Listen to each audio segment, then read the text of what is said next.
గత 5 సంవత్సరాలుగా ఈ ప్రాజెక్టు మెయింటెనెన్స్ చేస్తున్నా ఈ రోజు ఈ ప్రమాదం వచ్చేదే కాదు. జగనన్న గారు గత 5 సంవత్సరాలుగా ముఖ్యమంత్రిగా ఉన్నారు.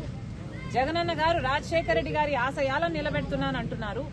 కానీ సమాధానం చెప్పాల్సిన విషయం ఏమిటంటే రాజశేఖర రెడ్డి గారు 750 కోట్లు పెట్టి ఈ ప్రాజెక్టును కడితే మీరు కనీసం సంవత్సరానికో లేకపోతే 2-3 సంవత్సరాలకు ఒకసారో 2 కోట్లో 4 కోట్లో రిలీజ్ చేసిన ఈ మెయింటెనెన్స్ పనులు జరుగుతాయి.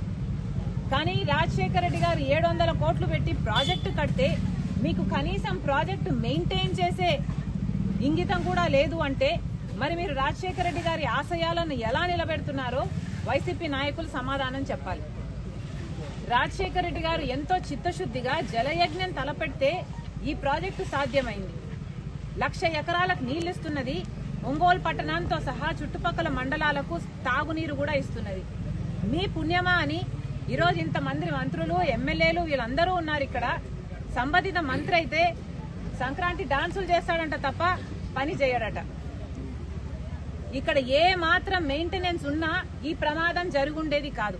ఈరోజు ఒంగోలు పట్టణం సైతం మంచినీళ్లు రావటం లేదు. ఇక్కడ ఉన్న నాయకులు చెప్పిన మాట ప్రతిరోజు నీళ్లు ఇస్తామన్నారు. ఒంగోలు పట్టణానికి ఒక రోజు ఇచ్చింది లేదు.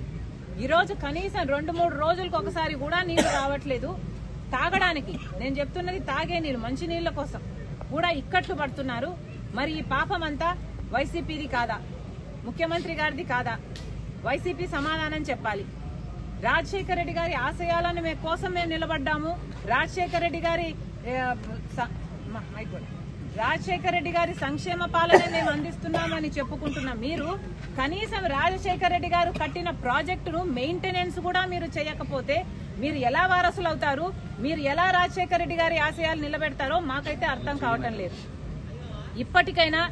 ఇప్పటికైనా వెంటనే ఏదైనా చేయకపోతే ఈ ప్రాజెక్టు మొత్తము కూలిపోయే ప్రమాదం ఉంది అని ఎస్సీ గారు ఎప్పటి నుంచో మేము 2020 నుంచి అడుగుతున్నాము. మరమ్మతులు చేయాల్సిన అవసరం ఉంది అని ప్రతి సంవత్సరము అడుగుతున్నాము. కానీ ప్రభుత్వం పట్టించుకోవట్లేదు అంటున్నారు.